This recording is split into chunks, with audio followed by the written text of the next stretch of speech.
On the night of September 21st, 2013, 39-year-old Joe Connell clinked his fork against a champagne glass to get the attention of his friends and family, who were sitting together on a restaurant patio in Wilmington, Delaware.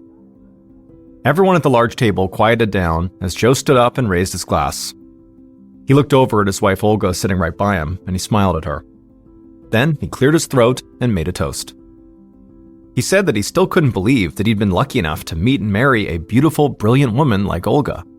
And he was so excited to be there with the people they loved to wish her a happy 39th birthday. Everyone at the table shouted happy birthday, toasted Olga, and then drank their champagne. Olga blushed, and Joe laughed a bit. He knew how shy his wife could be when the attention was on her. But he sat down and put his arm around her and told her that she deserved all the attention. After all, this was her special day. A few minutes later, as the group was talking and eating, Joe felt his phone buzz in his pocket. He pulled it out and saw there was a text message. He read it, then quickly replied, and then jumped back into the conversation at the table. But pretty much right away, loud music began playing from inside the restaurant, and Olga immediately got excited. The music meant that the dance floor in this large restaurant and bar was now open, and the dance floor was one of the big reasons they'd chosen this place to celebrate here in the first place. Because as shy as Olga was in a lot of social situations, she actually loved to let loose and dance. And so Joe instinctively stood up, looked over at his wife and took her hand, and then together they walked inside the restaurant. Once inside, they immediately hit the dance floor, and for a minute, Joe just stood there watching his wife dance. She had beautiful blonde hair, she was wearing a nice dress, and she had on sparkling pieces of expensive jewelry. Joe had meant every word in his short birthday toast. He really couldn't believe how lucky he was to be married to this woman. The couple had met online about 3 years earlier, when Joe was just coming out of the craziest and most difficult period of his life. Joe had gotten into this drunken brawl and ended up pulling out a gun, and the police got involved. Joe had said the gun was not loaded, but that event still had landed Joe in prison for almost 6 years. And when he'd gotten out, he'd vowed to clean up his life. And pretty quickly after getting out, 2 things made that possible. 1, he'd become co-owner of an auto repair shop with his best friend Chris, and 2, he'd met Olga. Joe and Olga had gotten along right away, and so they quickly set up a date. And as soon as they hung out in person, Joe thought Olga was the most beautiful woman he'd ever seen and one of the smartest people he'd ever met.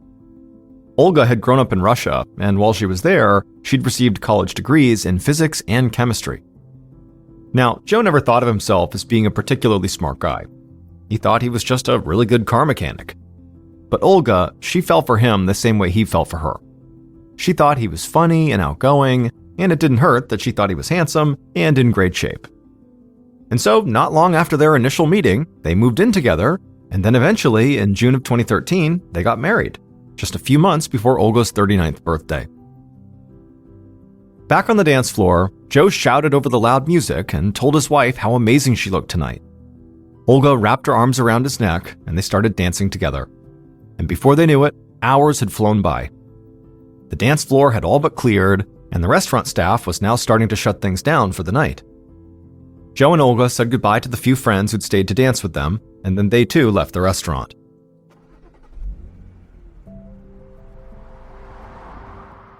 On the drive home, Joe and Olga talked and laughed, still wired from their night out. But at one point, Joe got this sad look on his face, and Olga asked if something was wrong. Joe shook his head and said he was just sorry that his little sister Kelly hadn't been at the party. Olga didn't say it, but she knew that Kelly hadn't just missed the party. Kelly had not been invited. Because Joe and his younger sister were in the middle of a full-on feud, and they had completely stopped talking to each other. And as much as it upset Joe not to have Kelly in his life anymore, he could not bring himself to reconcile with her. But Olga didn't want anything to spoil her perfect birthday, so she quickly changed the subject. And within a few minutes, Joe was laughing again.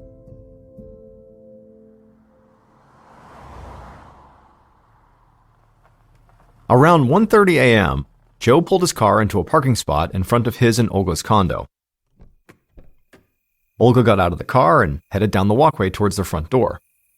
Joe moved kind of slowly and trailed behind her.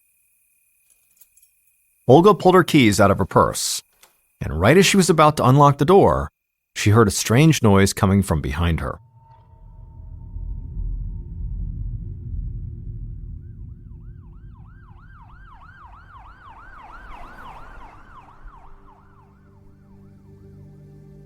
Not long after that, Officer Kelly Richards of the Newcastle County Police Department got out of her cruiser and headed up the walkway towards Joe and Olga's condo. Just a few minutes earlier, emergency dispatch had been flooded with calls from people in the surrounding condos saying they had just heard gunshots, and one caller had been sure he could see a body. Richards was the first cop on the scene, but she saw paramedics crouched down by the front door of the condo, furiously trying to help someone who was on the ground. Richards approached, and she saw there was an unconscious blonde woman in a dress laying there. Blood was pouring from the woman's cheek and head onto the concrete, and Richards thought it looked like she'd been shot. The woman was still breathing though, but just barely. Richards saw there was a ring with several diamonds in it on the woman's finger. So Richards' first thought was that the attacker must not have been here to rob this woman. Officer Richards saw more paramedics rushing down the walkway with a gurney, so she moved out of the way. But as Richards watched the paramedics wheel this woman to a nearby ambulance, she realized something strange. Richards knew this woman. Suddenly, Officer Richards looked around and really took in the condo and the surrounding area, and then it hit her. This woman, who was being rushed to the hospital, was Olga Connell. Less than 2 months earlier, Officer Richards had worked a burglary case at this condo because someone had broken in and stolen a bunch of Olga's expensive jewelry. Just then, Richards heard cars screech to a stop in the parking lot, and it sort of snapped her out of her daze. She saw several police officers coming her way, looking at her expectantly, and she told them they needed to do a sweep of the area. And it didn't take long before Richards heard one of the officers calling her name. She saw the officer crouching down near some bushes a few yards away from the front door, and so Richards walked over and joined the officer. And there, half hidden by the bushes, she saw the body of a man who had been shot multiple times, and it was clear he was already dead. Officer Richards knelt down and shined her flashlight to get a clear look at the man's face, and right away, she recognized him too. This was Olga's husband, Joe. Officer Richards had met with him several times during that burglary investigation. Around this time, Officer Richards looked over and saw the lead investigator, Detective Jamie Leonard, getting out of his car.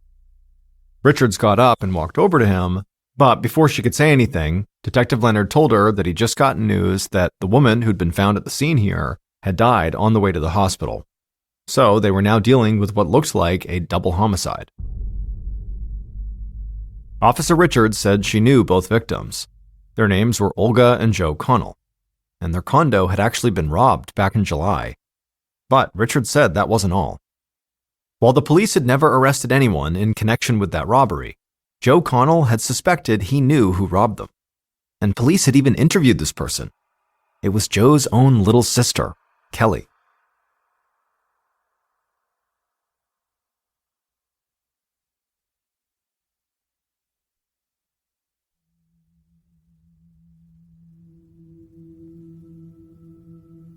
That afternoon, Detective Leonard sat at his desk looking over crime scene photos, waiting for Joe's sister, Kelly, to get to the station.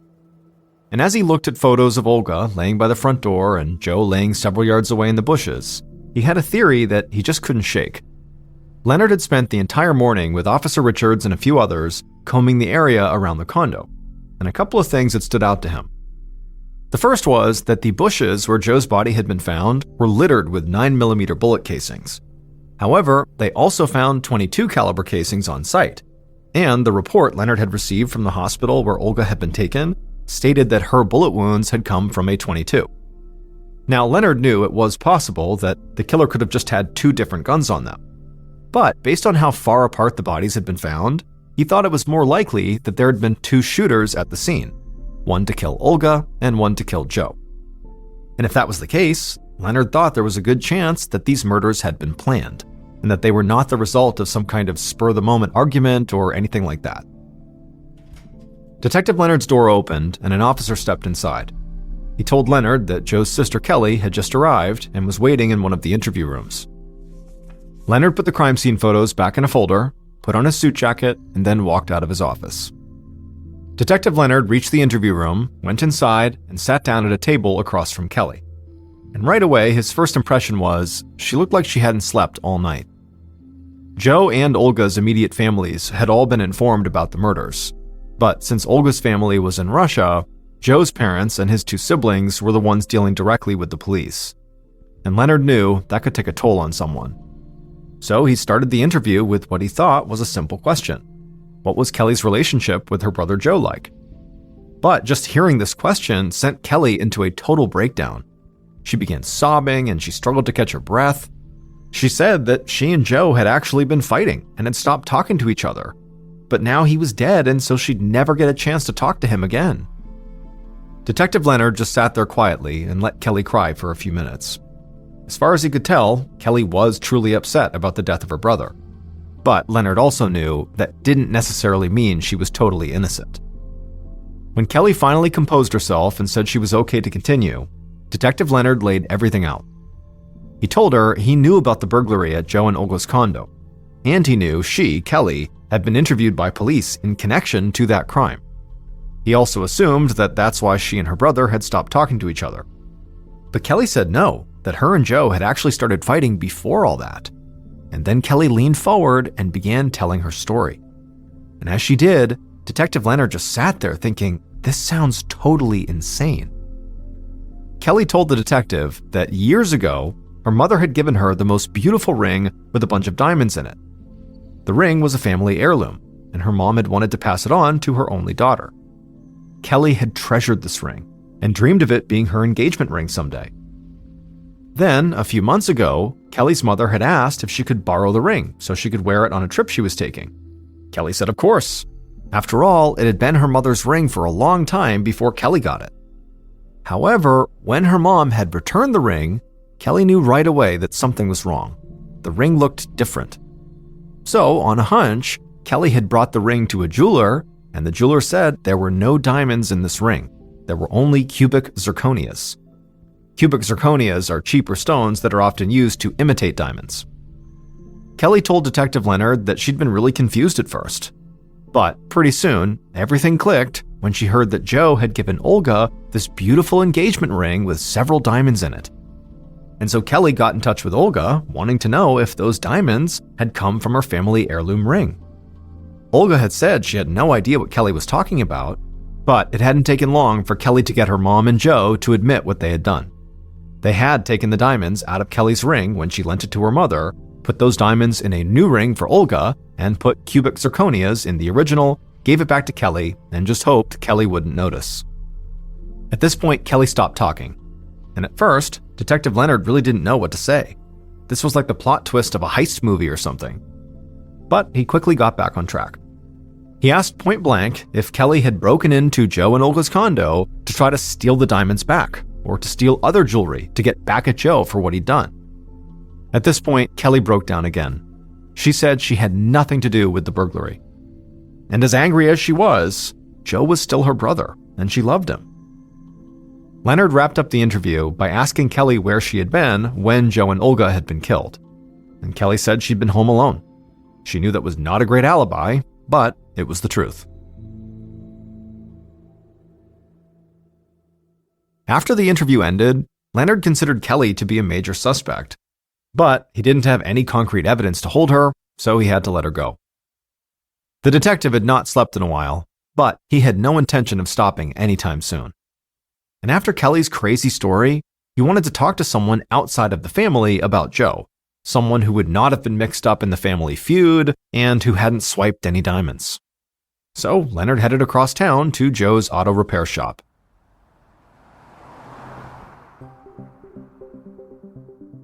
Later that afternoon, still not even 24 hours after Joe and Olga's bodies had been found, Detective Leonard walked across the parking lot of the auto repair shop that Joe had co-owned.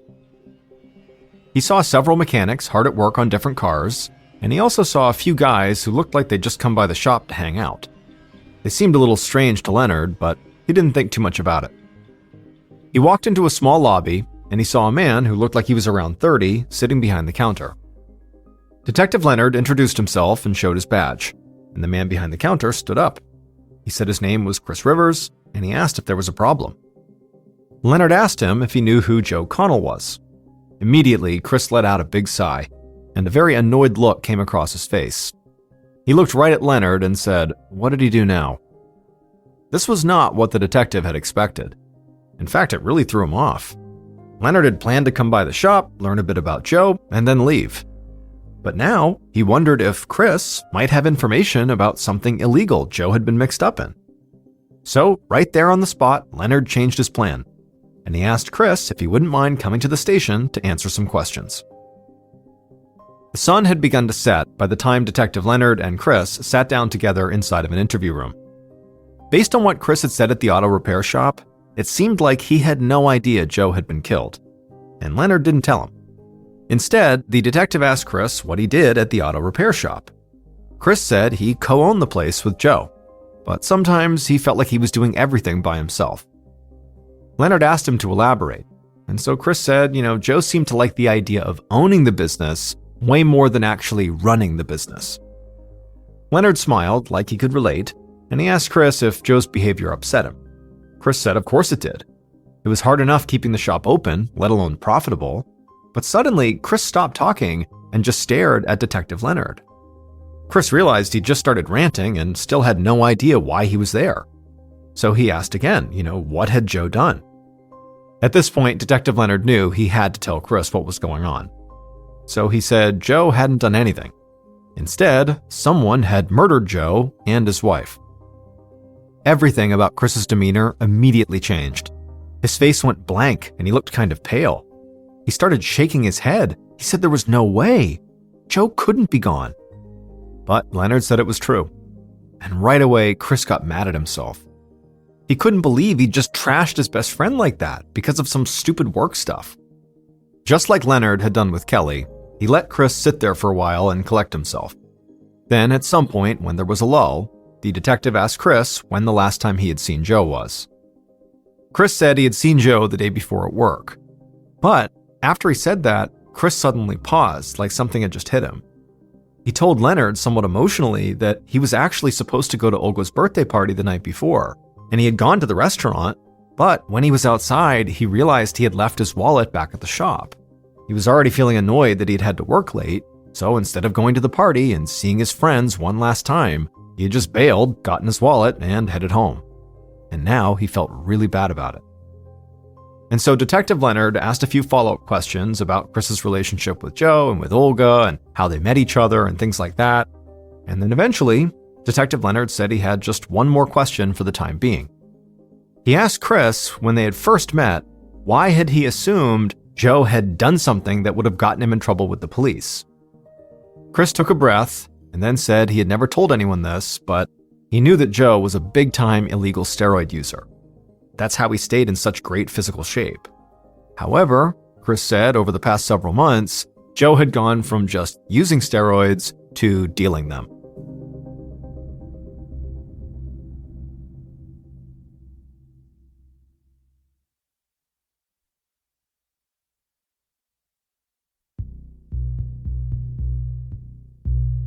In the days following the interview with Chris, Detective Leonard really started to dig into Joe's past, particularly his time in prison. Leonard and his team met with prison staff and people who'd been on the inside with Joe, and a lot of them said the same thing. When Joe was in prison, he had become very good friends with his cellmate, who was a member of a motorcycle gang called the Pagans. And Detective Leonard knew all about the Pagans. They were directly connected to the drug trade in Wilmington and in cities across the East Coast. So he wondered if maybe Joe had gotten mixed up with the gang after he had gotten out. Maybe he had made them angry, or took too much money on a drug deal and they retaliated. So Leonard methodically tracked down members of this gang and asked them if Joe Connell had been dealing drugs for them. Now, most of the members admitted to knowing Joe, but getting any information beyond that proved to be very difficult. This didn't surprise Leonard because drug-dealing members of motorcycle gangs were not really known for talking to the police. But at the end of September, so about a week after the murders, Detective Leonard was sitting at his desk when an officer walked in with a strange look on his face. The door opened wider, and this huge, intimidating guy in a black leather jacket walked inside. And Detective Leonard couldn't believe it.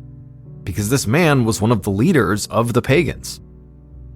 The leader sat down and told the detective that he was not there to try to protect himself or anybody in the biker gang. He was just there to set the record straight. He said that Joe had been a very good friend, and he was still shocked that somebody had killed him, but he told the detective that Joe had absolutely nothing to do with any drug deals the pagans might be involved in. Joe was just a great mechanic who loved riding and working on motorcycles. Now, Detective Leonard knew how utterly bizarre it was that this man had, 1, chosen to set foot in the police station, 2, actually speak to a detective, and 3, not even try to hide the fact that he had connections to the drug world. And so by the time this leader left, Leonard couldn't help but feeling like he must be telling the truth. Still though, the detective was not ready to just drop the drug lead altogether. Leonard did think Joe's sister Kelly was still a major suspect, but Olga had been wearing her diamond ring when she was found, so this being some kind of a drug-related hit, as opposed to a robbery attempt, made more sense to him. And soon, as his team kept looking into Joe's past, they found a new drug-related lead. That lead was a man named Josh Bay. Josh was a known drug dealer in town, and he had even worked as an FBI informant. But for Detective Leonard, the most important thing about Josh was that he seemed to spend a lot of his free time just sort of hanging out at Joe's auto repair shop. On October 4th, 2 weeks after the murders, Detective Leonard brought Josh Bay in for an interview. But it quickly became clear that this young man was not going to be all that helpful. In fact, Josh at first tried to play off that he didn't even know Joe or his business partner Chris. When Leonard pointed out that police had plenty of evidence that said he did know both men, Josh simply changed his story. He admitted he knew Joe and Chris, but only as the guys who worked on his car. Leonard pressed Josh, but it got him nowhere. Josh said he knew nothing about drug deals involving anyone at the auto shop, and he said he had no connection to Joe and Olga's murders. The detective didn't really believe anything Josh said, but he'd have to find proof that Josh was lying. So Leonard let him go, frustrated that he had good leads, but no clear evidence pointing to any of them.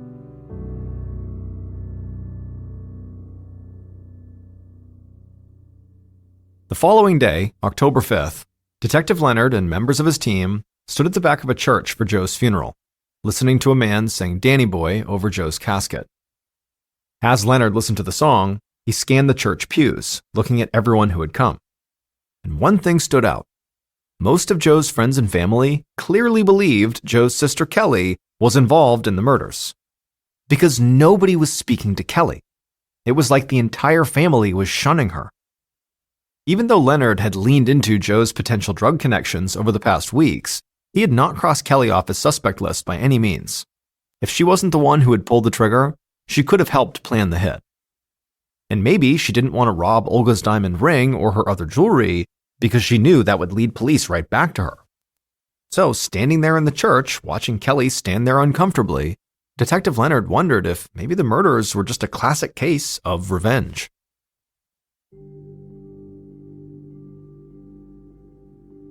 Four days later, on the evening of October 9th, Detective Leonard and his team gathered around a TV at the station to watch a local news show.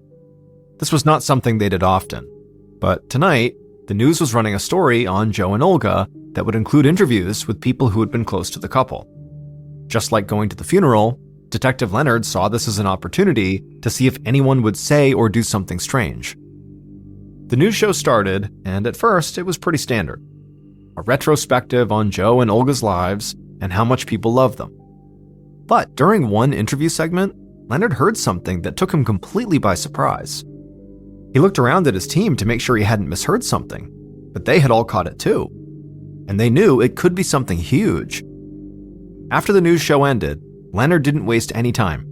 He laid out a new strategy to pursue what he thought might be the most important lead they'd gotten since the night of the murders. Leonard's team worked tirelessly, but it would still take a lot longer than Leonard had hoped for them to secure enough concrete evidence to put together a case that would hold up in court. But in September of 2014, 1 year after the murders, police finally made an arrest. Now they had a clear picture of who killed Joe and Olga and how they pulled it off.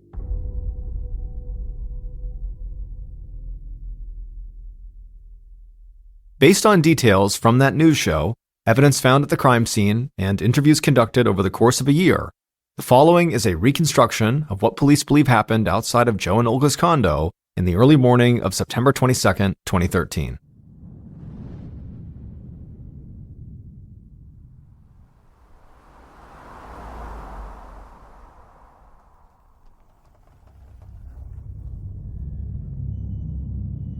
Around 1 a.m., the killers pulled their car into the condominium parking lot. They wore all black clothes and black gloves. The driver lifted their shirt, pulled a 9mm handgun from their waistband, and checked to make sure it was loaded. The passenger did the same with their .22. The killers scanned the parking lot and the surrounding area. It was well lit, but it was clear. Nobody was there. The driver nodded to the passenger, at which point the passenger stepped out of the car and quickly ran over to some bushes just a few yards away. The passenger crouched down, hid in the bushes, and kept their eyes fixed on Joe and Olga's front door.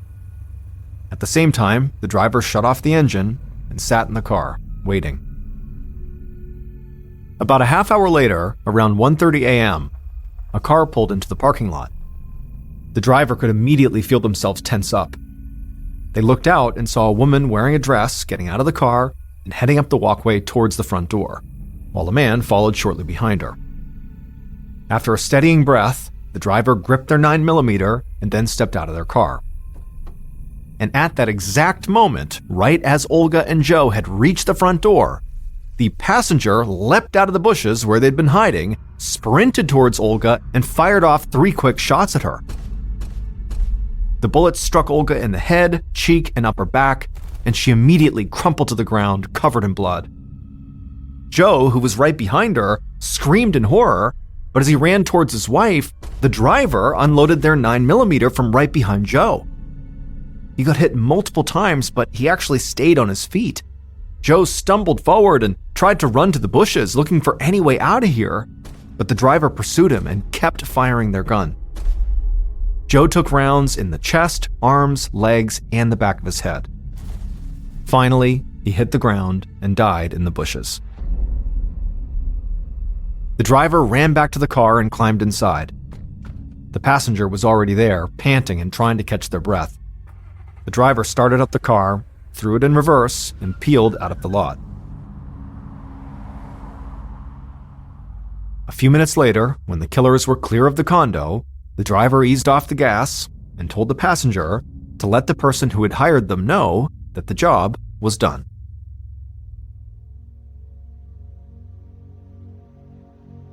The 2 people who shot and killed Joe and Olga had no personal connection to them at all. They had simply been hired to do a job by Josh Bay, the drug dealer who had hung out at the auto repair shop. But Josh had also been hired by somebody else to carry out these murders. And the person who had hired Josh, and who was behind setting all of this up, was Joe's own best friend and business partner, Chris Rivers. For all of Chris's talk about Joe using and selling steroids, police discovered that it was actually Chris who appeared to have a major drug issue, with opioids and cocaine. And Chris's drug habit had begun to take a huge financial toll on him. He was basically burning through all his money. But Chris believed he had found a solution for all his problems. Chris and Joe had taken out a joint insurance policy for the auto repair business.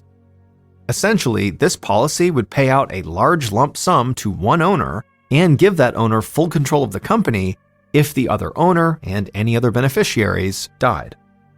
This meant that to get the payout and to take sole control of the company, Chris would not only have to get rid of Joe, he would also have to get rid of Joe's possible beneficiary, Olga.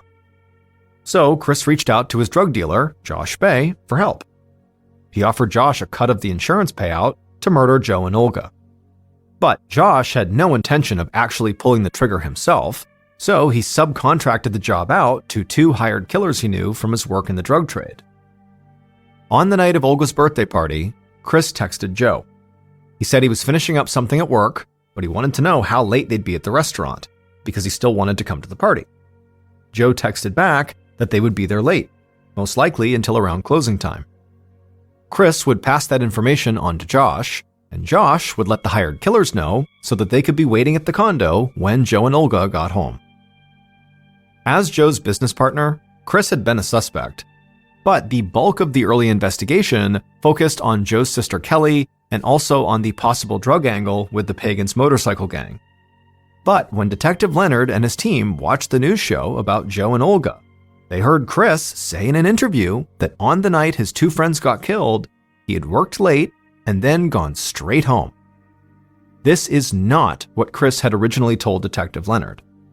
Chris had told Leonard that he had first driven to the restaurant for the birthday party, realized he'd forgotten his wallet, and then left and went home. This little change in Chris's story was like a massive alarm going off inside of Detective Leonard's head. So he and his team shifted their focus and dug deep into Chris's personal life and financial records, and they eventually discovered Chris's money problems, his drug habit, and his direct connection to the drug dealer, Josh Bay. Chris was charged with double homicide and found guilty, and he received 2 life sentences. Josh Bay got a plea deal and was sentenced to 5 years in prison. As for Joe's sister Kelly, despite her feud with her brother, she had nothing to do with the murders, and no evidence ever surfaced that she was at all involved in that burglary of Joe and Olga's condo. On August 20th, 1989, Eric and Lyle Menendez returned home to their family's mansion in Beverly Hills and knew right away something was wrong. The driveway gate was unlocked, and then they went to their front door and it was already open. They pushed the door open and cautiously walked inside and saw there was blood on the ground and looked in their TV room, and there, slouched against the couch, was their father, Jose, and their mother, Kitty. They had both been executed. Eric and Lyle are beside themselves. They call the police and they're in total hysterics, screaming for the officers to get there, that someone's killed their parents. The police show up, they go inside, and just based on the brutality of the injuries, Jose and Kitty had clearly been gunned down with shotguns and multiple blasts because pieces of them were missing. They were just totally destroyed. The police, because of that, assumed this has got to be a mob hit. There is some real aggression here. This is not an accident, this is a statement. The police immediately turned to Jose's business. He was the CEO of this very prominent media company. He had made millions and millions of dollars. He was very well connected, and they figured that somewhere in his dealings there must have been a bad actor that was after him. And so for the first 6 months of the investigation, the focus was almost exclusively on Jose's business contacts. Meanwhile, Lyle and Eric seemed to go totally crazy. They immediately inherited the $14 million family estate, and there was this huge cash payout right up front. And so the two of them go on this insane spending spree over those first 6 months. They bought condos on the water, they bought cars and Rolexes, they bought a chicken wing shop for $550,000. I mean, they were just buying things left and right. During their parents' funeral, Lyle was overheard talking about how he can't wait to go to the US Open, and look, I just bought a new Rolex. His mind was not on the fact that his parents had just been savagely murdered. It was on, what fun thing am I going to do with my money next?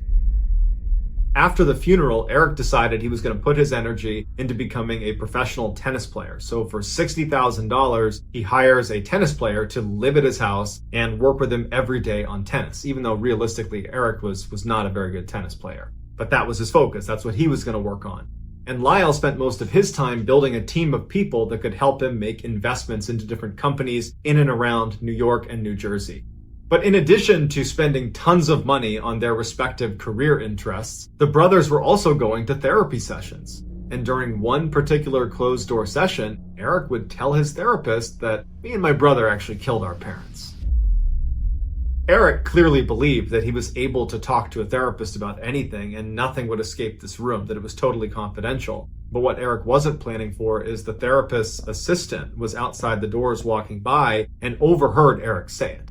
And she would tell the police would confront Eric as well as Lyle, and very quickly Eric and Lyle would confess.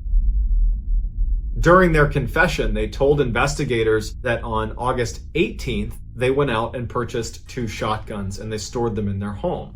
The next day, on August 19th, the brothers and their mom and dad go out on a fishing trip together the whole day. They come back, and then on August 20th, the 2 brothers retrieve their shotguns while the parents are sitting in the TV room, and they walk in and fire 15 shots into their parents, obliterating them. Afterwards, the brothers would ditch their shotguns and bloody clothes, and they would go to the movie theater and they would watch Batman. After the movie was over, they go back to the mansion knowing exactly what they're going to find, and they go in and they put on this big performance. Oh my goodness, someone killed our parents! But it was all a lie, because they killed their parents for their money. Eric and Lyle were given life sentences and were sent to separate prisons, but actually just recently they were reunited in the same jail. 30 years after their crime, a guy who collected NBA trading cards was rooting through some of his older cards, and he came across the Mark Jackson 1990 card. And he noticed in the background of the picture, sitting courtside, is none other than Eric and Lyle Menendez. It was during that 6-month crazy spending spree after they had murdered their parents, when they were going around buying up whatever they wanted, and they had bought courtside tickets to that particular game, and they happened to be immortalized on this playing card.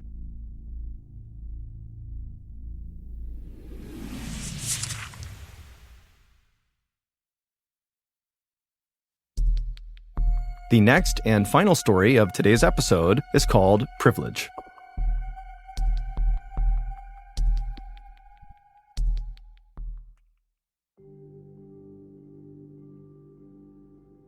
On the evening of Wednesday, May 21st, 1924, a man named Jacob Franks walked up the steps to his mansion, and right as he went to open his door, his butler opened it up, welcomed him inside, and Jacob smiled at the butler and stepped in.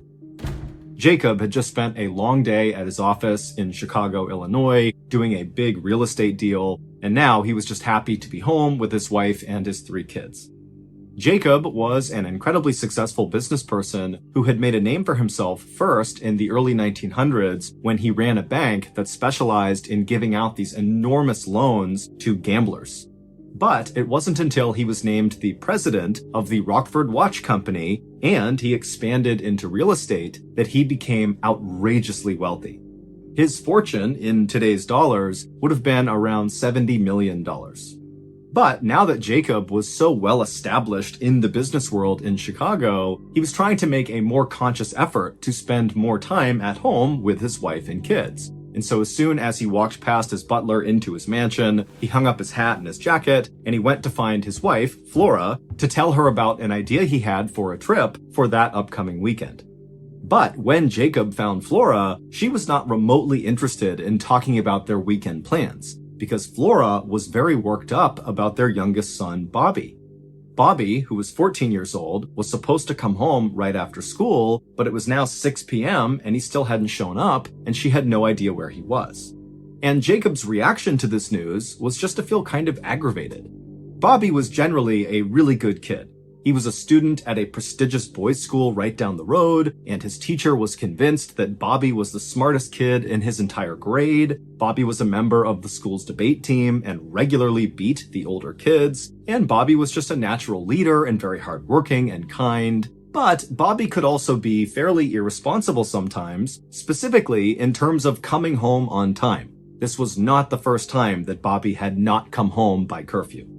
So Jacob told Flora, don't worry about it. This is something Bobby does. He likely lost track of time. And as Jacob and Flora are having this discussion, Bobby's older brother came into the room and suggested to his dad, Jacob, that perhaps Bobby was across the street at Richard's house. Richard was Bobby's cousin, playing tennis on their private court. Richard and Bobby were quite close, even though they were 4 years apart. Richard was 18, Bobby was 14, but they really bonded over tennis. And so that was something they did all the time. And so Jacob said he would go across the street and see if Bobby was there, and he also told his wife, Flora, to just continue to call around town and see if anybody knew where Bobby might be. And so Jacob left his mansion and began walking across the street towards Richard's family's mansion to see if his son was there.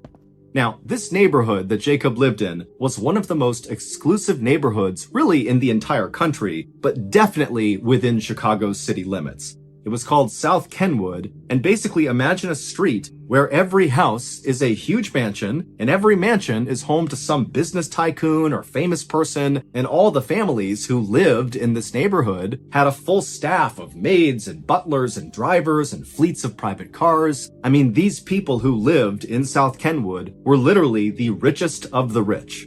And so Jacob, he gets across the street, he's standing in front of Richard's family's mansion, and he looks around the side, and he can see the private tennis court where his son and Richard would always play, but it's totally vacant, and in fact, the house is just totally quiet. No one's home. When Jacob got back to his own home, he found his wife pacing around in the parlor looking really concerned, and so Jacob immediately asked her, what'd you learn? What's going on? And she would tell Jacob that she had spoken to one of Bobby's friends who told her that Bobby had umpired a baseball game after school and had left to walk back home at around 5 p.m. The school and the baseball field where Bobby would have been was only about 3 blocks away from their home. And now it was 6:30 p.m. So it's been an hour and a half since Bobby had supposedly began his walk home. And so by now he certainly should be here, but of course he wasn't. At this point, Jacob went from feeling aggravated with his son to being concerned for his son's safety, despite the fact that he's thinking, okay, well, my son is likely somewhere in this neighborhood in South Kenwood, one of the safest, richest, best places in the country. He's got to be okay, but I really want to find him. And so Jacob would call one of his very close friends who lived in this neighborhood, who also happened to be a former state senator, and he asked him to come over and basically look around the neighborhood for Bobby. When the state senator friend arrived at Jacob's house, the two men left and began walking down the street lined with mansions, making their way towards the school where Bobby supposedly had been umpiring.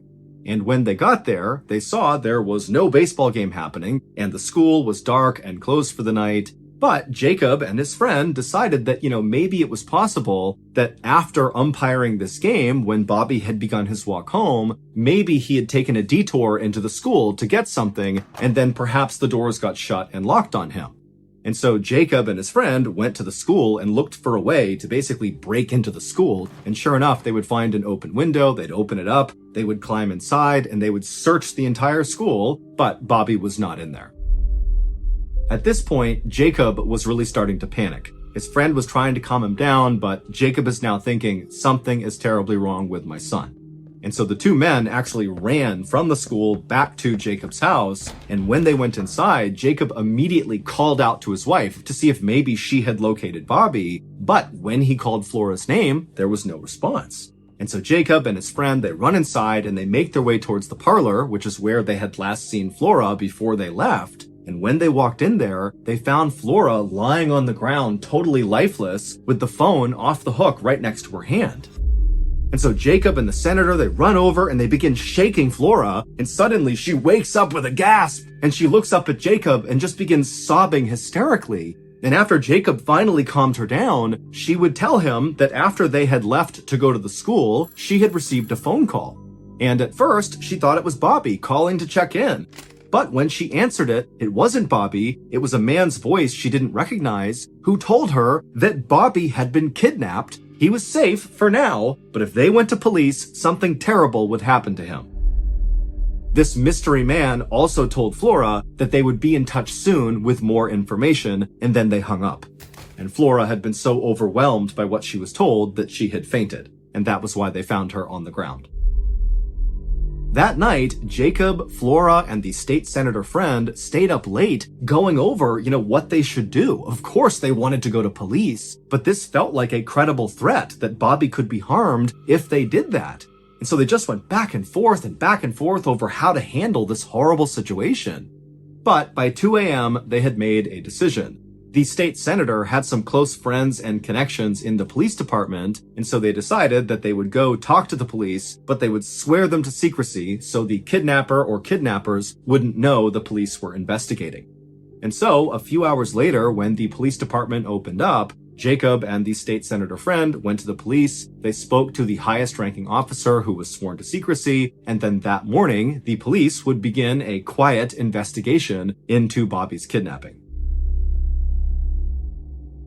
At the same time this investigation was beginning, on the morning of May 22nd, 1924, a man named Morton D. Ballard drove through downtown Chicago in a luxury car known as a Willis Knight.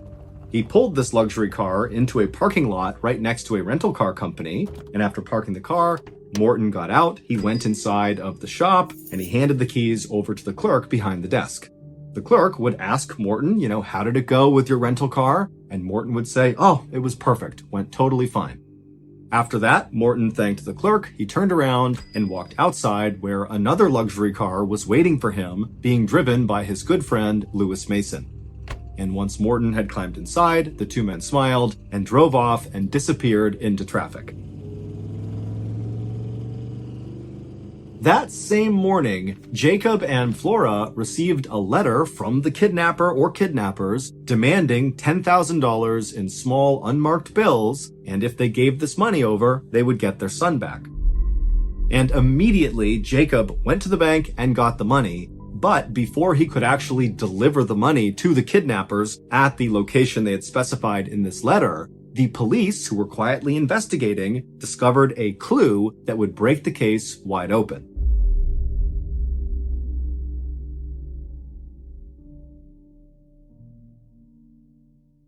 It would take over a week to unravel this bizarre clue, but it all started to come together when the police brought in Morton D. Ballard and Lewis Mason for questioning. Here is the shocking story that detectives were finally able to piece together about what happened to Bobby Franks.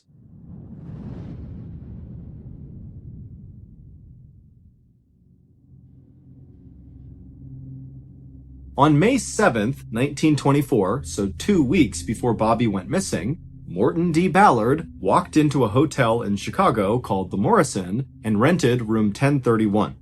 He would tell the front desk that he wanted them to hold his mail for him, and over the next couple of days, Morton would come in and he would get his mail from the front desk, but he didn't appear to ever actually go up to his room. Finally, a suspicious maid at the Morrison Hotel, who had been going into room 1031 every day to clean it, only to discover that Morton was not in there and the room was totally untouched and clean already, she went in one morning and saw Morton was not in there, and she would actually just open up one of Morton's suitcases that he had left inside. And instead of the suitcase containing clothes or toiletries, it just contained a bunch of random library books. As it happened, after this maid found this strange suitcase full of books, Morton stopped coming to the hotel. He stopped getting his mail, he did not claim his luggage, and he didn't pay the bill. He just kind of vanished.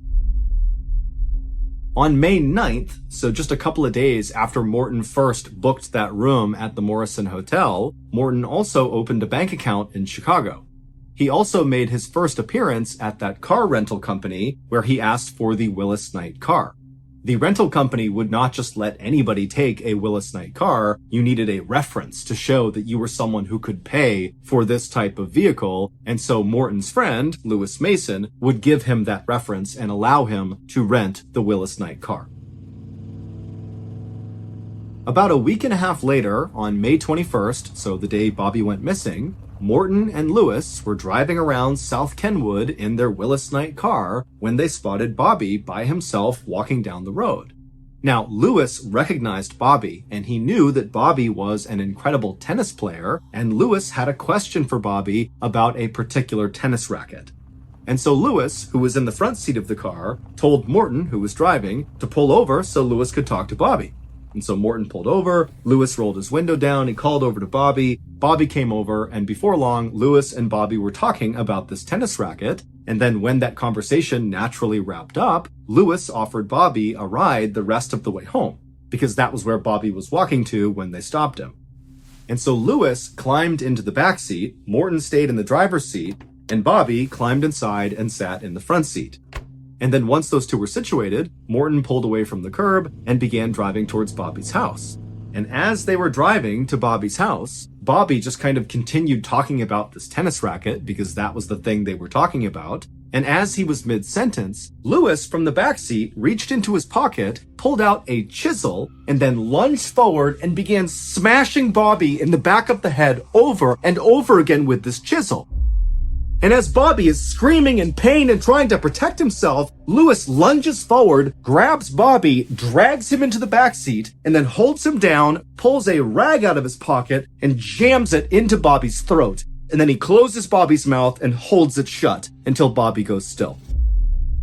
After that, Lewis kind of grimaced at all of Bobby's blood all over him, and he kind of pushed Bobby down onto the floorboards below, and then Lewis calmly climbed back into the front seat and sat down, and meanwhile, Morton has not remotely reacted to what's just happened. This is just business as usual. Morton and Lewis did not go to Bobby's house, but instead drove towards Indiana. And on their drive to Indiana, they would stop at a roadside restaurant and eat hot dogs and root beers, with their car parked right near this restaurant, with Bobby's body just totally exposed, laying out on the floorboards of the back seat. Morton and Lewis would eventually get into Indiana, and they would head to this particular forest that Morton was familiar with because he was a bird watcher and often came out here. And when they got to this forest, they parked in this clearing. They got out, they checked on Bobby and confirmed that he was dead. So they pulled him out, they stripped all of his clothes off of him, they rolled him up in a rug, and then they dragged him over to this drainage pipe that sat underneath some railroad tracks in this swampy area, and they jammed him inside of it. And then they got back in their car, they drove back to Chicago, at which point Morton called Bobby's mother, Flora, and informed her that her son was kidnapped, but alive, even though he wasn't, and don't call the police, we'll be in touch soon. That night, Morton and Lewis would burn all of the clothes they had stripped off of Bobby. They would also clean the interior of their Willis Knight rental car, and then they would play a game of cards together before going to bed.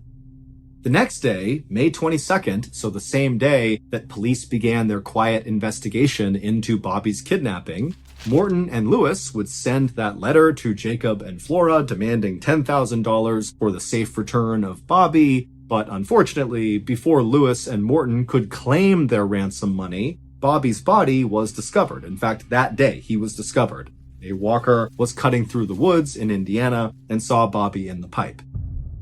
And so when Morton and Lewis realized that, the jig is up, the family's never going to pay for their son because he's dead, they just returned their Willis Knight rental car and went back to their normal lives as if nothing had ever happened.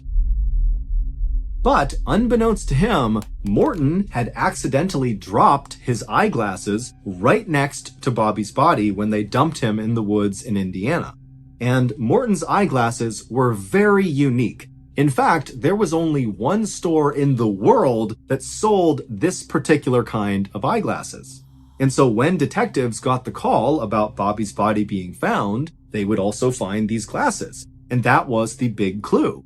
Because these glasses led detectives to the store where they were sold, and the owner of the store was able to say that, yep, those particular glasses were sold to Morton. And when detectives went to Morton, Morton immediately pointed the finger at Lewis, saying that Morton didn't do anything to Bobby, Lewis did. But about a week later, on May 31st, both Morton and Lewis would confess to police that they murdered Bobby. But far more shocking than what Morton and Lewis had done was who they were. Because Morton and Lewis were not their real names. The two men who killed Bobby Franks were rich kids just like Bobby who lived in South Kenwood. They created two fake names, Morton D. Ballard and Lewis Mason, and then they booked room 1031 at the Morrison Hotel. Now, they had no intention of actually staying at this hotel, and so they just left that suitcase full of books inside of the room to make it appear like they were staying there. But in reality, the only reason they booked that room is they needed a physical mailing address that was connected to their fake personas. And so after booking this room, they began sending mail to Morton D. Ballard and Lewis Mason at the Morrison Hotel, room 1031. And then after collecting that mail, which served as a sort of proof of legal name and address, they were able to open a bank account in Chicago. They dumped some money into that. And then again, they used their proof of legal name and address to rent that Willis Knight car, and then used money from their phony bank account to pay for it. And then once they had their luxury car, it was time to go kill. In reality, Morton was actually a 19-year-old prodigy named Nathan Leopold. He spoke 5 languages, he had already graduated from college, and he was a nationally respected ornithologist, which is someone who studies birds. Nathan's IQ was so high, it literally couldn't be measured. His father was the president of a very successful steamship company, and Nathan was planning to attend Harvard University in the fall to get yet another college degree. And Lewis was actually 18-year-old Richard Loeb, who was Bobby's cousin and one of his best friends. Bobby and Richard played tennis together all the time in Richard's private court, which is where Bobby's father went first to go looking for his son. Like Nathan, Richard was also a genius. He was the youngest person ever to have graduated from the University of Michigan. He graduated at 17 years old. And to celebrate the occasion, Richard's father, who in today's dollars was worth about $175 million, he was a retired vice president for the major retail store Sears, he bought Richard a custom golf course. He built him his own golf course. That was his graduation present. And at the time of Bobby's murder, Richard was actually enrolled at the University of Chicago's law school studying to become a lawyer. Nathan and Richard would very proudly tell investigators that they didn't kill Bobby to get money out of his parents. Nathan and Richard were fabulously wealthy. The money meant nothing. Instead, they had come up with this scheme and killed Bobby because of their belief in the philosopher Nietzsche's concept of supermen, men whose superiority allows them to rise above all ordinary rules, ethics, and laws. Basically, Nathan and Richard believed they were so much better than everybody else in the world that if they wanted to kill someone, they should be able to. And Bobby seemed like a pretty easy target. After Nathan and Richard confessed, they were put under arrest, but a chauffeur was allowed to come to the police station and drop off silk pajamas for them to wear in custody, and instead of being held in a cell, they were allowed to stay in a hotel. But ultimately, they both were sentenced to life in prison. Bobby's family never recovered from his murder, and his father, Jacob, would die just 4 years after his son died. As for Nathan, he would be murdered in prison in 1936 by another inmate, and as for Richard, he would serve his time and get paroled, and then die of natural causes in 1971. Today, the murder of Bobby Franks is often referred to as the crime of the century. The evening of October 28, 2006, in a Florida city called Port Richey, a 37-year-old woman named Marisa Weber walked in the front door of her home and called out a greeting to her mom. Her mom didn't call back, but Marisa could hear her in the kitchen making dinner, and so Marisa walked over to say hello. But Marisa only got about 2 feet into the family's very cramped living room when one of their many cats came bombing into the room and nearly knocked Marisa over as it ran past her and ran up to the side of the wall and just stopped and stared at the baseboard of the wall like there was something there. Marisa was totally annoyed by this cat, and as she looked over at it, she knew what it was doing, because lately Marisa had noticed there were clearly rats in her family's home, kind of scurrying around in the ceilings and the walls. Marisa could hear them all the time, and one of their cats was now clearly hunting one of these rats. And this totally stressed Marisa out. She'd actually begun taking anti-anxiety and antidepressant medication largely because of this rat infestation, and really just the fact that Marisa hated living at her parents' home, but she didn't really have the means to go out and live in her own place, which she knew would solve the problem, and so she was just kind of stuck here. And so Marisa turned away from the cat and likely the rat behind the wall, and she made her way through the tight little living room into the kitchen, and she gave her mom a quick hug, and she saw her dad was also in the room as well, and he said hello to her. And then Marisa's mom offered her some food, but Marisa said, you know what, I'm not hungry, thank you. I'm just tired, I'm gonna go to bed. And so Marisa again gave her mom a hug, she said goodnight to her dad, and then she turned, walked up the stairs, and made her way to her bedroom. She went inside and shut the door. The next morning, Marisa's parents got up and they began making breakfast and getting ready for the day, but Marisa did not come downstairs, and so the parents assumed she must have left early for her job.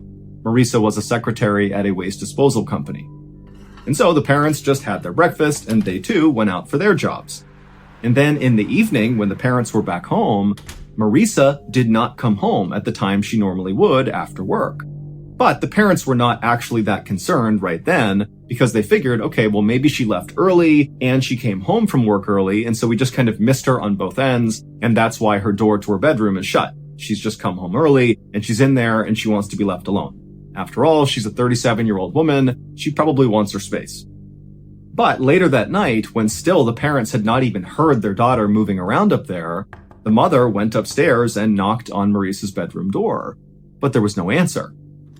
And so finally, Marisa's mom opened the door, and the room was totally empty. Now, at this point, the parents did start to get concerned because they're thinking, okay, well, we didn't see her this morning. We haven't seen her now. We don't know where she is. But again, their daughter is 37 years old, and if she wanted to go do something out of the house by herself and not tell anyone, she was kind of entitled to do that. And so the parents ultimately decided that they would just let this go for now, and in the morning, they were sure to see her.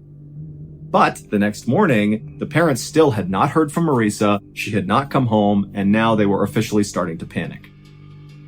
In particular, the mother was worried that Marisa might have been kidnapped or something going to or coming back from work because Marisa was only 5'3" tall and maybe 100 pounds. So she was really small. And so Marisa's mom called her other daughter, Gina, in a total panic, saying, your sister, she's missing. We don't know where she is. She might have gotten kidnapped.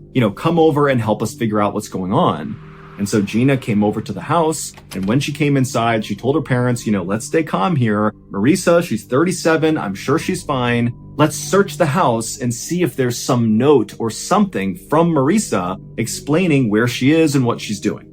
And so the family searched the whole house, starting with Marisa's room, but they couldn't find anything that gave them any clues about what happened to Marisa. But they did eventually find Marisa's purse that was still in her room, and when they opened it up, they saw her wallet was still inside. And so that sent up a huge red flag for the family. They're thinking, why would Marisa go anywhere for an extended period of time without her wallet? That made no sense. And so at this point, the family did call the police, and they reported Marisa missing.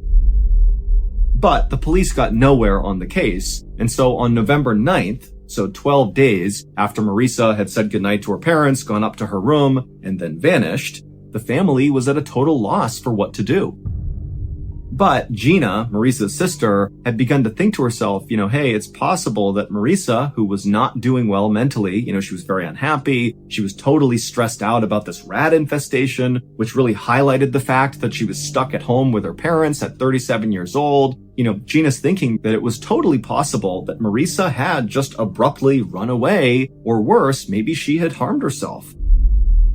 And so on November 9th, Gina decided she would take one more pass through the family home and just see if she could find any little indication that would give away what was going through Marisa's mind before she vanished.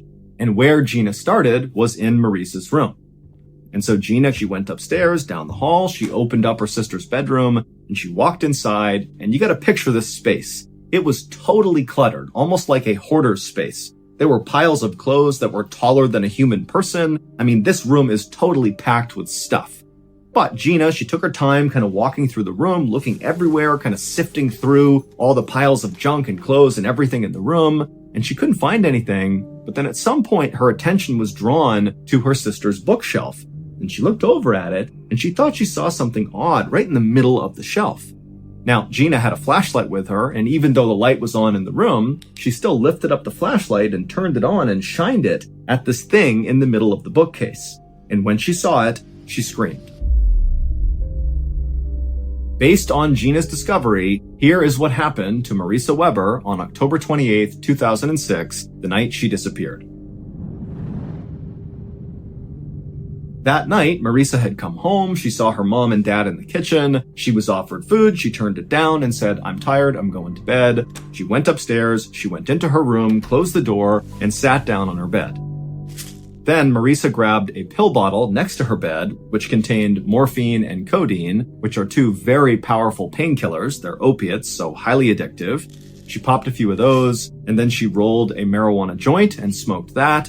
And then she grabbed the TV remote and sat back on her bed, getting ready to zone out. But when she tried to turn on the TV, which was sitting on this bureau on the other side of the room, it didn't turn on.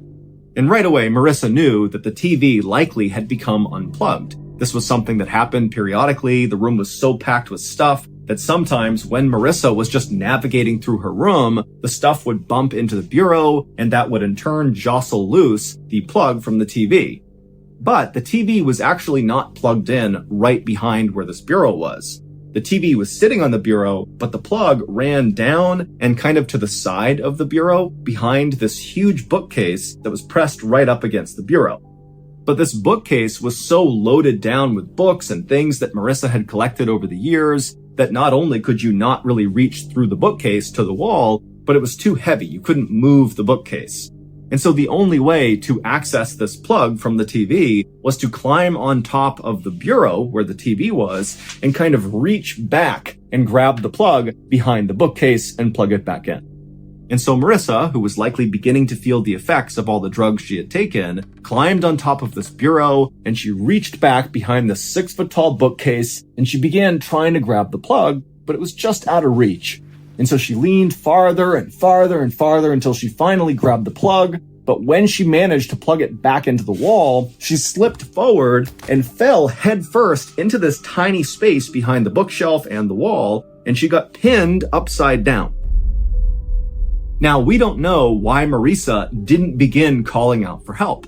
Perhaps she was so under the influence of these drugs that she couldn't really process the situation and didn't know what she should do. Or maybe she was embarrassed about the fact that she had somehow gotten trapped upside down behind her bookcase. But either way, she didn't call out for help right away. And unfortunately, what happens when a human body is trapped upside down long enough is all the blood rushes to the upper part of your body. It causes your eyes eventually to pop out of your head. It feels like your head's going to explode. But the real problem is all that blood pools around your lungs and restricts your lungs and makes it really hard to breathe. And critically, if you can't take a big breath in, you can't project your voice loud enough to call out for help. And so Marissa did not call out for help during those first critical few moments she was trapped behind the bookcase. And then when she realized she absolutely couldn't move, she didn't have the lung capacity to call out for help. And so likely for 1 or maybe even 2 days, Marissa remained upside down behind this bookshelf and likely was aware of her family coming in and out of her bedroom looking for her, but she was not able to vocalize. She could not get their attention, and so eventually she died. Marissa's family would say when they were looking for Marissa in her bedroom while she was dying behind the bookcase, they said they did hear sounds, but it sounded like the rats that were running all over their house. And so they didn't know it was actually likely Marissa moving around behind the bookcase trying to get their attention because she can't use her voice. And then after Marissa died, her family did continue to go back into her room to look for her, and they began to smell something funny, which was Marissa decomposing, but the family didn't know that, and they chalked it up to the fact that the room was really messy, and again, there are rats in this house. I mean, this was not a clean space, and so they kind of thought, okay, the smell can't be anything serious. It wasn't until November 9th, when Marissa's sister, Gina, was back in Marissa's bedroom, and she looked over at the bookcase, and she saw something strange. What she saw was her sister's foot right behind the bookcase. Gina couldn't really process it, so she got her flashlight out, she shined it on the foot, and when she scanned from the foot down, she realized it was her sister.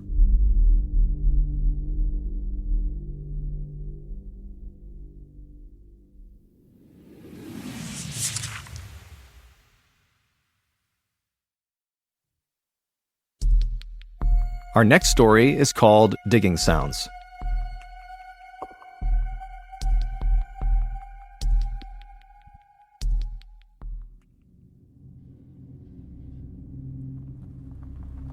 On February 15th, 2004, 2 police officers drove down a quiet street in a little English village called Murrow, and they pulled over in front of this little brick bungalow. Earlier that day, a neighbor who lived on this street had called the police to report hearing a strange digging sound coming from inside of this bungalow. And so these officers had been sent out to see what the sound was and make sure the occupants of this home were okay. Now, these 2 officers were not particularly worried about the occupants of this house. They assumed that some wild animal must have snuck in while the owners were away, and that was all this was. But, as they would quickly learn, that was not the case. After climbing out of their car, the 2 officers just stopped and listened for a second to see if they could hear this digging sound, but the bungalow was quiet, the street was quiet, and so the 2 officers shut their car doors and made their way up to the front porch of this bungalow and knocked on the front door. After a few moments, when nobody answered, one of the officers reached down and tried the handle and found it was unlocked. And so he opened the door just a crack and he called out through this opening in the door into the bungalow saying, "Hey, it's police, we're here to check on you." But when no one called back to them, the officer opened the door the rest of the way, and immediately both officers saw there was a huge problem inside of this house. The entire first floor was flooded with several inches of water, and they could hear from somewhere in the back of the property the sound of running water. And so again, both officers called out into this house to try to get the attention of anyone who might be inside. And when again they were met with silence, the officers walked into the flooded house and began walking straight back towards this running water sound. And eventually, after walking through the living room, they entered this hallway that went right to the back of the property. And as soon as they were in it, they could see there was an open door at the end of the hallway on the left. And it seemed like the running water sound was coming out of that room. And so the two officers, one by one, sloshed down this hallway to this room. They turned left, looked inside, and what they saw completely shocked them and immediately sprung them into action. 2 months before these officers came to this bungalow and found it flooded with water, the owner of this bungalow, 51-year-old Ronald McClagish, had broken up with his girlfriend. And this breakup was really hard on Ronald. He was already divorced, he was totally broke, he had loads of health issues like bad asthma, he had some liver issues, and just generally he was someone who was kind of physically frail. And so this girlfriend had been one of the very few good things in his life, and now she was gone and he was alone again. And so very quickly after this breakup, Ronald fell into a very dark depression.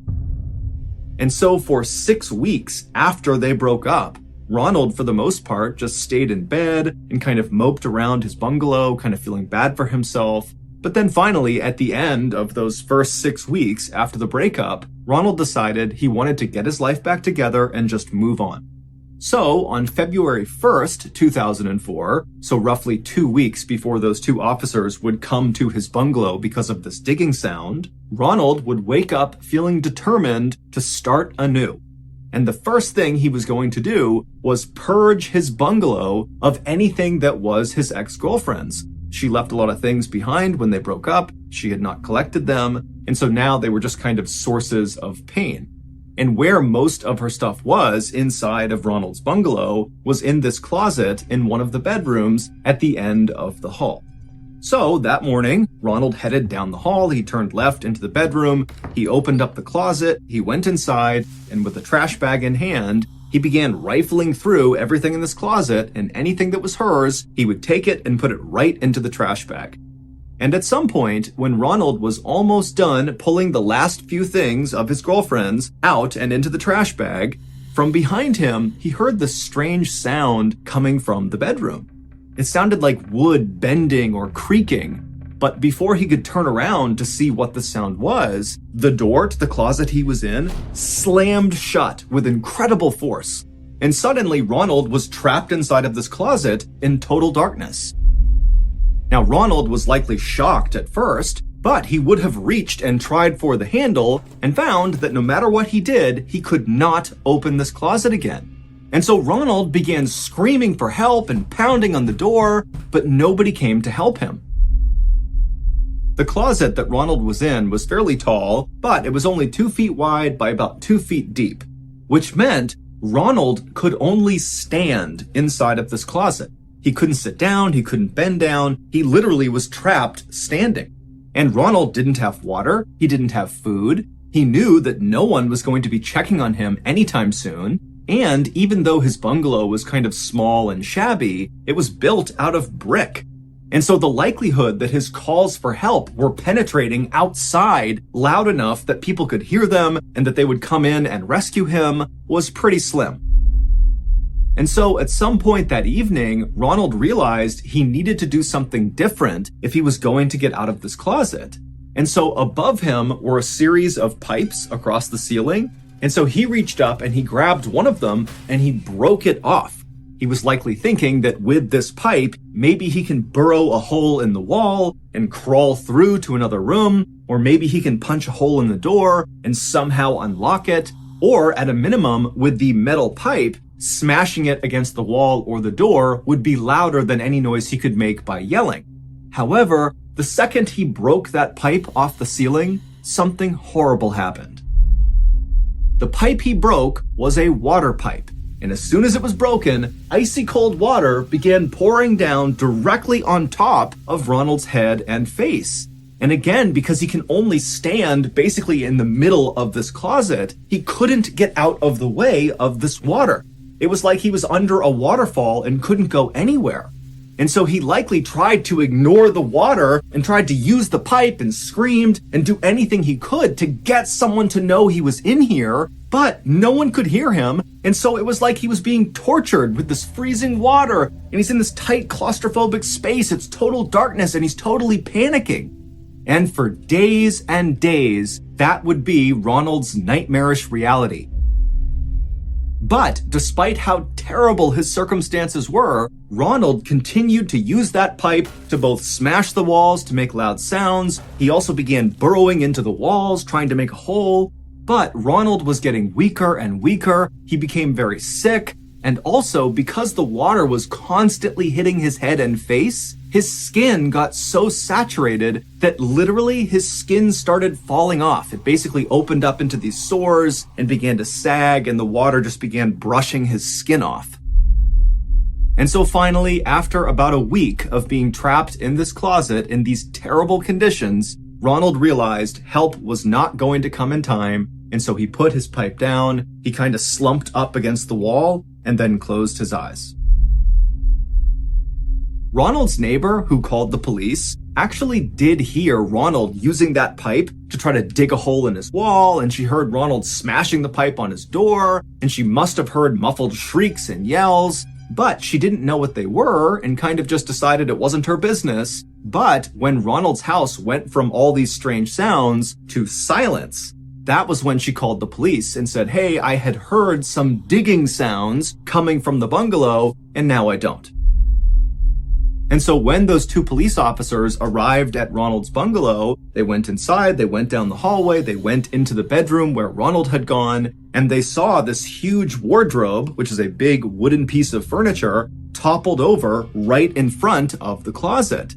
And at the bottom of the closet, they saw two human feet protruding from underneath that little space at the bottom of the closet.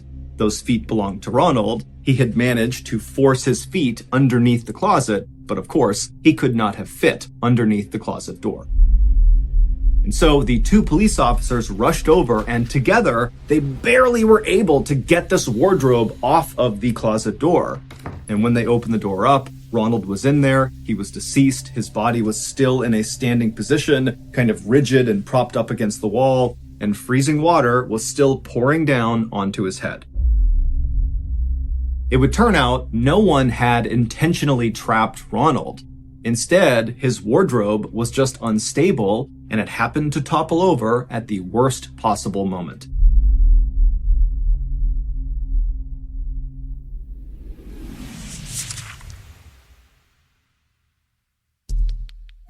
The next and final story of today's episode is called The Mayor.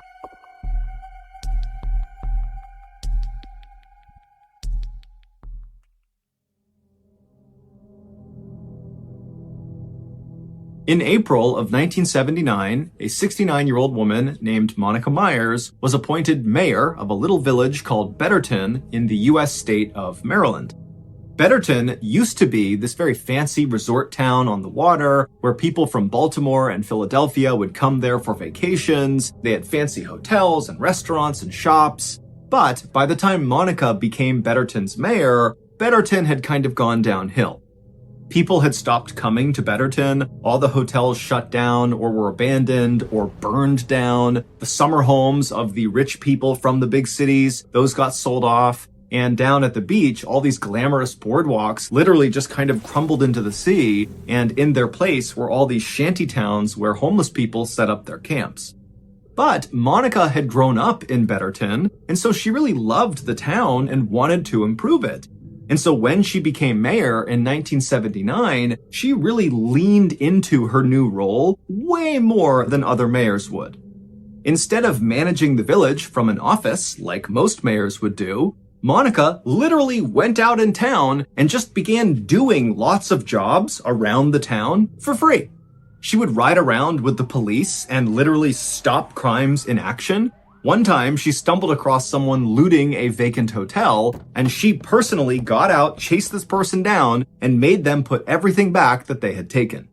She would pick up trash on the beach, she would do random repairs on people's homes and businesses all over town, and sometimes she would just go door to door asking people how they were doing. And so very quickly, the people of Betterton really grew to love Monica, and they loved seeing her every single day just out and about making Betterton a better place. And so, on March 20th, 1980, roughly 1 year into Monica's tenure as mayor, it was immediately noticeable to the people of Betterton when Monica was nowhere to be seen. That day, she did not go to the police station in the morning like she normally did. She was not seen at the beach doing her trash pickup, and she didn't knock on anybody's door. And so by mid-morning that day, the people of Betterton, all 120 of them, were basically out in force looking for Monica. And at 11:30 a.m., the police in Betterton got a call about Monica.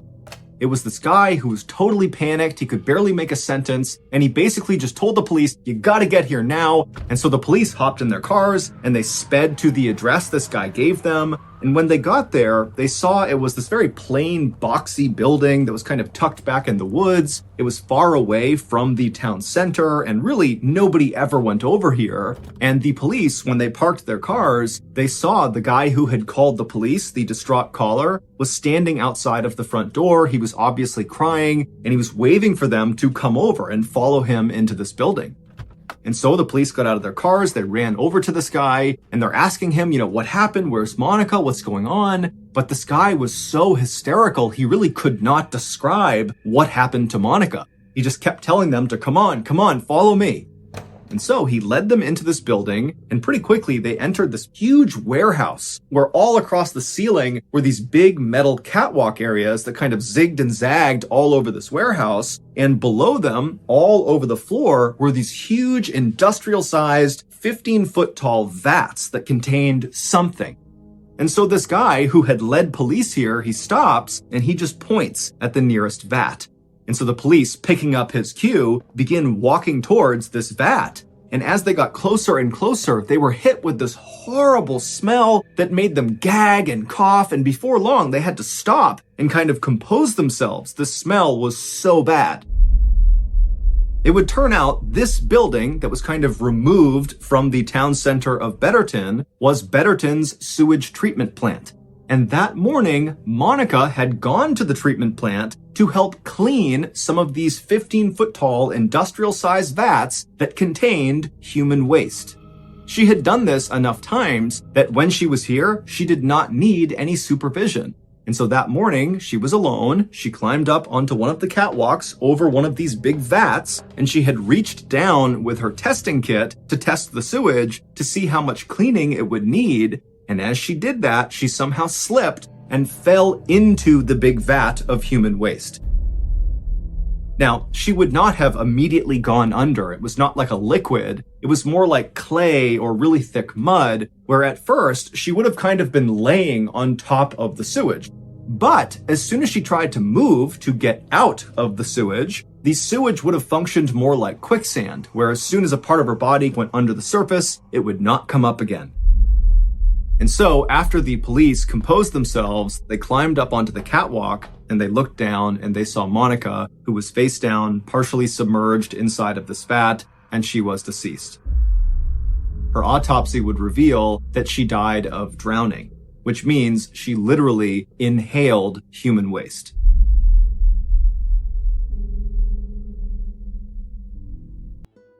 One day in March of 2012, a 5-year-old girl named Maria sat on the floor of her kitchen in a city in northeast Brazil, eating an empada and watching her aunt cook some stew. An empada is very similar to the empanada in that it is a pie filled with meat, but the empada is the Brazilian version of that pie. Maria's family was actually known for their cooking, specifically their empadas. In fact, at this very moment, Maria's mother was out selling their famous empadas on street corners and in bars and local restaurants. Now, the family got by okay this way, but despite their notoriety around these empadas, they really wanted more. They wanted their family name to be respected, to be powerful. And so to try to make that happen, Maria's family basically worked 24/7, not just on making empadas, but basically in looking for ways to kind of grow and expand the family name. In fact, while Maria was sitting on the kitchen floor, she could hear her father in the other room working. And the reason she knew he was working is because periodically she could hear him yell out with excitement.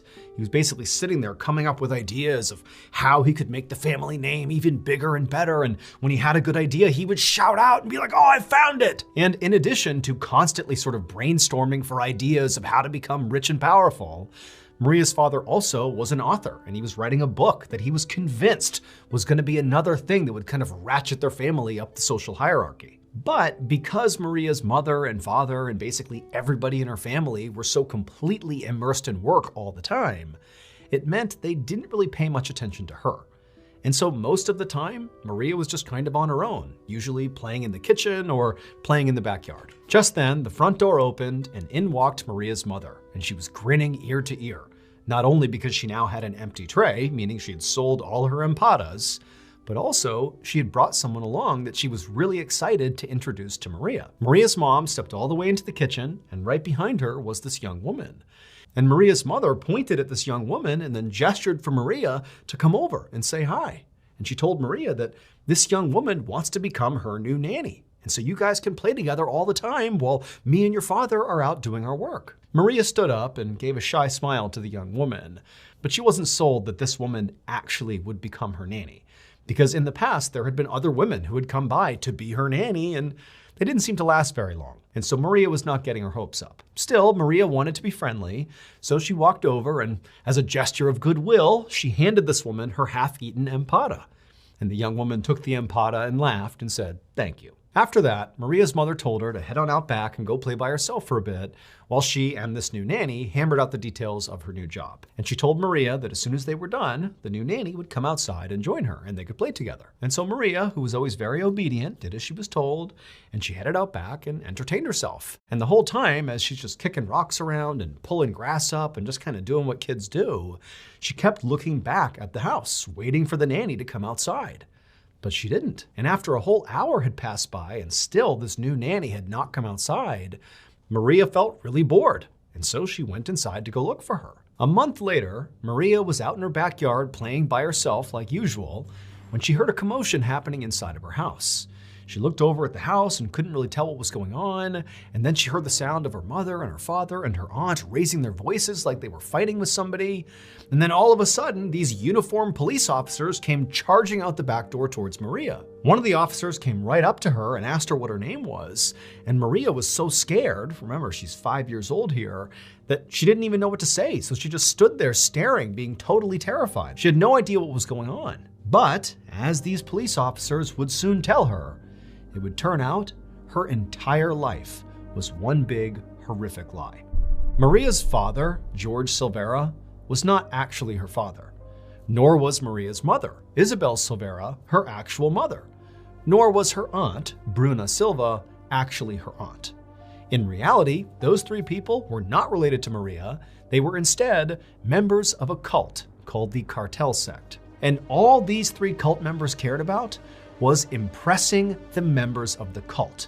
When they thought about, making it big, their so-called family name becoming bigger and more powerful, that was all in relationship to the Cartel Sect. They wanted the members of this cult to look at them as the most powerful and important members of that cult. And the way they tried to do that was by performing the duties of this cult to the best of their abilities, better than anybody else in the cult. And so what did this cartel care about? Well, the literal purpose of the Cartel Sect was to eliminate women they deemed unclean in order to reduce and purify the world's population.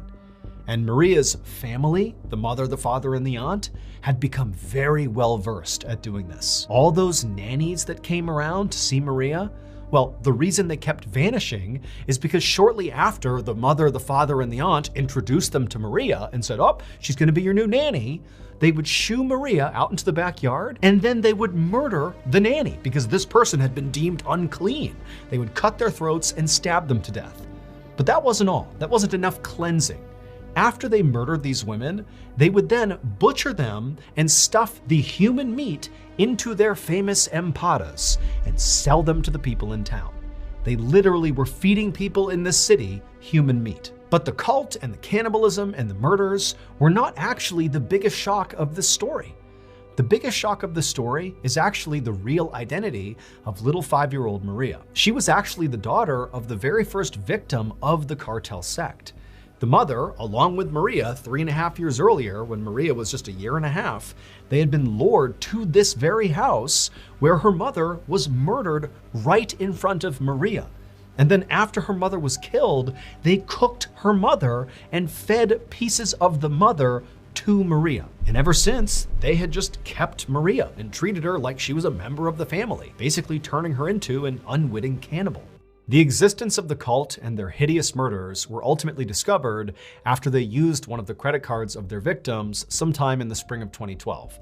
That's when all the cops rushed into the backyard and confronted Maria. George, Isabel, and Bruna, Maria's fake family, were convicted of 3 murders, including the murder of Maria's real mother, and they are currently serving what amounts to life sentences in Brazil. Police believe the actual number of women that they murdered is as many as 8. As for Maria, according to recent news articles, she was reunited with distant family. Maria is not her real name.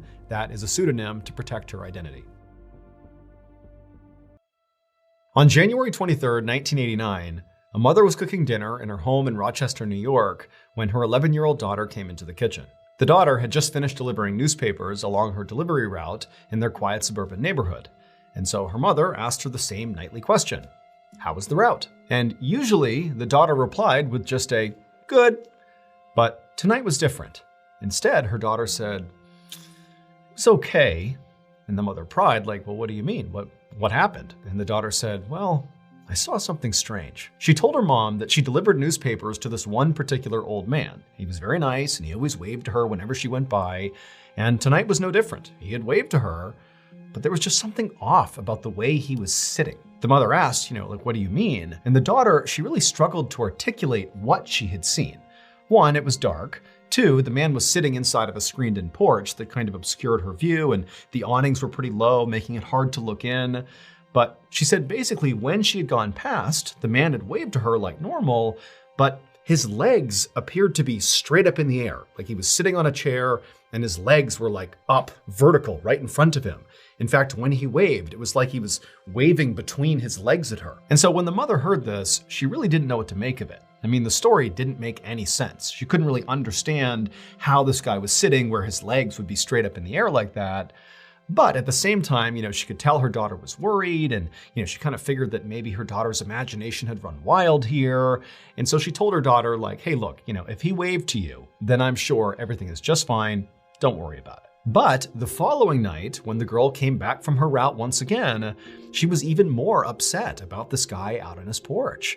She told her mom that once again, she looked in the porch and there he was sitting there with his legs straight up in the air, except this time he didn't wave to her, including when she made a point to stop and wave at him. He did not wave back. Now, the girl told her mom that she was worried about him, and so she went right up to the door to go check on him, but the screened-in porch was locked, so she couldn't get inside, and her view was kind of obscured because of the screen, so she couldn't really see him in there. But, she didn't know what to do, so she just left. Now, this story, which was already weird, now did seem a whole lot weirder that 2 days in a row, her daughter is seeing this. But the mother's thinking to herself, like, come on, this is just some older guy who loves this chair and, he's fallen asleep in some weird position here. And, my daughter is sort of exaggerating what she's seeing. Like, this can't be a big deal here. But again, seeing the concern on her daughter's face, she told her daughter, "Look, don't worry about it. I'm sure everything's fine. I will go by tomorrow morning and make sure he's okay." So the next morning, a little before 11 a.m., the mother arrived on the street where this old man lived. And as she was walking down the road towards the house, she actually spotted the mailman. And so before she went any farther, she flagged the mailman down and she asked him like, "Hey, is there anything weird going on with that old guy who lives right over there?" But the mailman was like, "No, he's just a nice older guy who waves at everybody who goes by." And so the mother thanked the mailman and did give some thought to just, taking what the mailman said and turning back around and heading home and telling her daughter everything's fine. But, she knew her daughter was really worried about this guy, and so she decided she would just continue down the road and check on this guy for herself and just really make sure he's okay, and then report back to her daughter. And also the mother was thinking, it's about 20 degrees outside. It's very cold. This is not really a good time for an older man to be outside so much. So what's he doing? Like, let's really make sure he's okay. And so the mother made her way down the road and she reached the old man's house. And sure enough, the screened-in porch really did obscure, whoever was inside of it. She could see a silhouette of what appeared to be this old man sitting there. But the first thing she actually noticed was not him, but rather the 2 newspapers that were sitting right on his walkway, uncollected. I mean, these are the newspapers that her daughter had left over the same period of time that she's seeing this weird thing happening with this guy. And so suddenly the woman's feeling like that's a pretty big red flag. And so she hustled her way right up towards the front. And as she did, she looked into the screen porch and waved at this old man to try to get his attention, like, hey, are you okay in there? But the man did not wave back. And so the mother went right up to the door and she checked it, but like her daughter had said, it was locked. And so the mother, she pressed her face up against the mesh screen that kind of had been obscuring her view from a distance. And she put her face right up against the screen where she would have a clear view inside.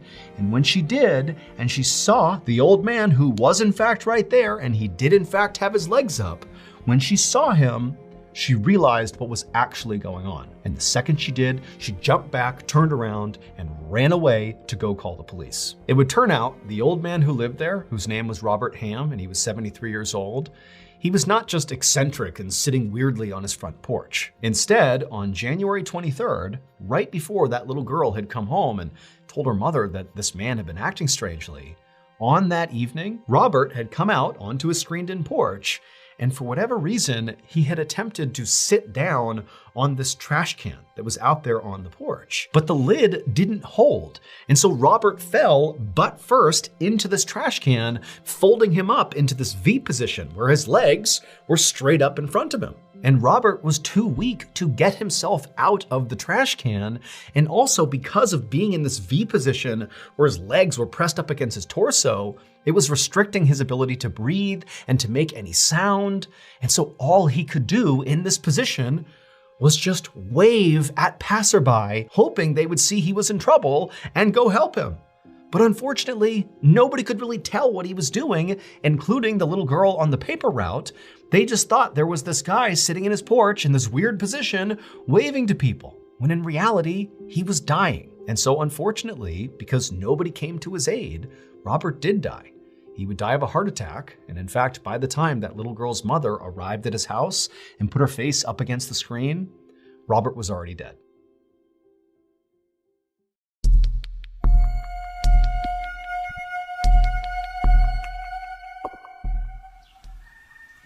At around 7:30 a.m. on September 25th, 2012, a 69-year-old farmer named Terry Garner stepped out of his house in rural Oregon to go feed his animals. He stopped first at his enclosed yard, where he spread some seed on the ground for his chickens and turkeys, and then he headed over to his pen, where he was raising 4-horned goats, which are goats that grow 4 horns instead of 2. And after picking up some hay and tossing it in with the goats, Terry just stood there and smiled as he watched the animals eat. Terry loved his animals.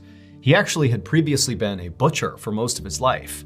But 6 years earlier, when he had retired, he had kind of gone the opposite direction, basically housing all these animals and treating them basically like people. In fact, he was so devoted to his animals that sometimes when the nearby river would flood, he would move all of his animals into this house he had built on his property just for the animals to make sure they were safe. And if you ever went to visit Terry at his property, it was pretty common to see a lot of the chickens and other birds just kind of hanging out on the front porch of Terry's house. He didn't care. He liked having them around. But of all the creatures that Terry took care of at his farm, the animal he loved the most were his pigs. Now, normally when farmers raise pigs, they grow them to about 250 to 300 pounds, and then they sell them to butchers to be slaughtered. But that's obviously not what Terry was doing here.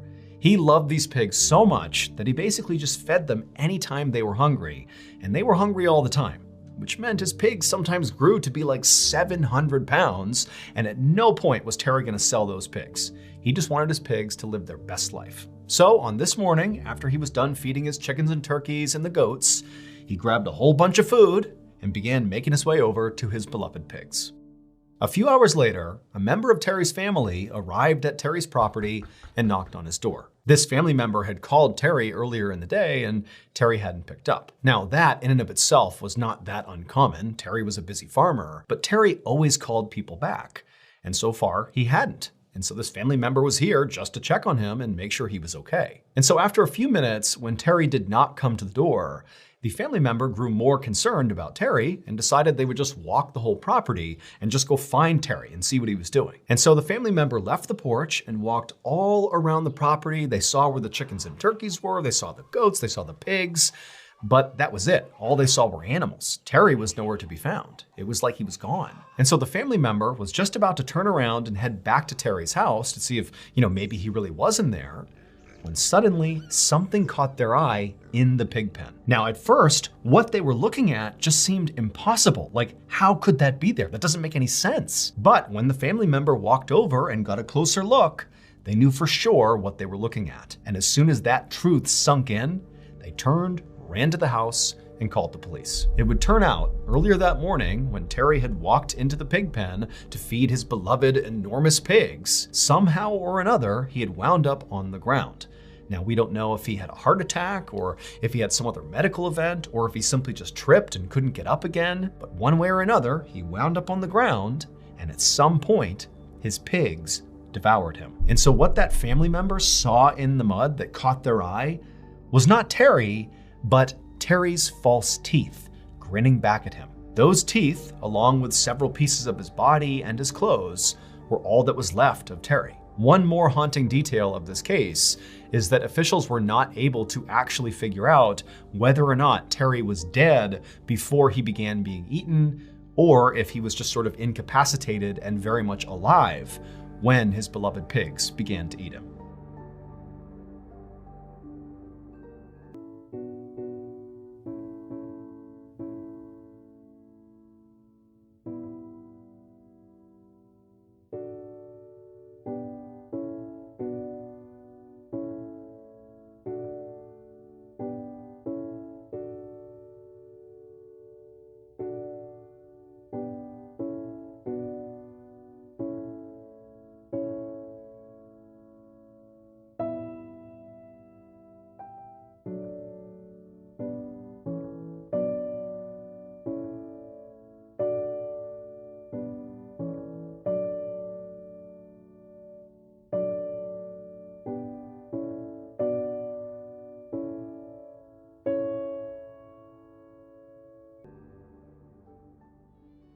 As many of you may already know, by far the most popular series that I do on our YouTube channel is the Top 3 Places You Can't Go and People Who Went There Anyways series.